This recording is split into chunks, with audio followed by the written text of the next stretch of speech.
बिस्मिल्लाहिर्रहमानिर्रहीम। डिफॉर्मेशन, जब हम किसी जिस्म पर, किसी ऑब्जेक्ट पर फोर्स लगाते हैं तो उसकी size, shape, length, volume change हो जाता है, यानी कि उसमें बिगाड़ पैदा होता है। तो इस प्रॉपर्टी का नाम डिफॉर्मेशन है। इसको हम डिफॉर्मेशन कहते हैं। जबकि इलास्टिसिटी एक ऐसी प्रॉपर्टी होती है जिसमें एक डिफॉर्म्ड बॉडी जो होता है उस पे जो फोर्सेस लग रही होती हैं, जिन्होंने उसको डिफॉर्म किया है, अगर वो हम रिमूव कर लें, वो हटा लें, तो बॉडी अपनी ओरिजिनल पोजीशन में वापस आ जाता है। इस प्रॉपर्टी को हम क्या कहते हैं? इलास्टिसिटी, लचक कहते हैं, लचक पजीरी। जैसे कि आपके पास एक स्प्रिंग हो और स्प्रिंग को आप खींचें और जो ही आप खींचना बंद करें, उससे फोर्स रिमूव करें, तो वो वापस अपनी ओरिजिनल शेप में आ जाता है।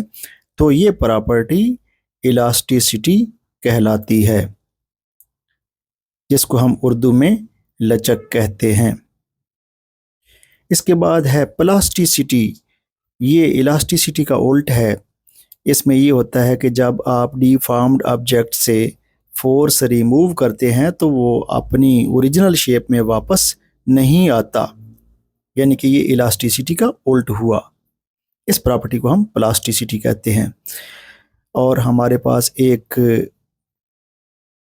नेक्स्ट डेफिनेशन है रिस्टोरिंग फोर्स।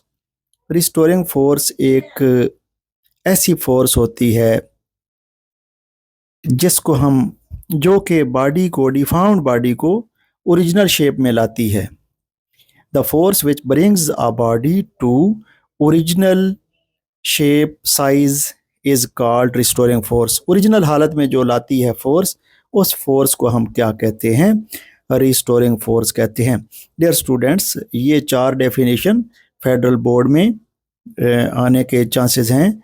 तो इन चारों डेफिनेशंस को अच्छे तरीके से समझ लें और इनके नोट्स बना लें, ये आपके लिए बहुत ही मुफीद होंगे।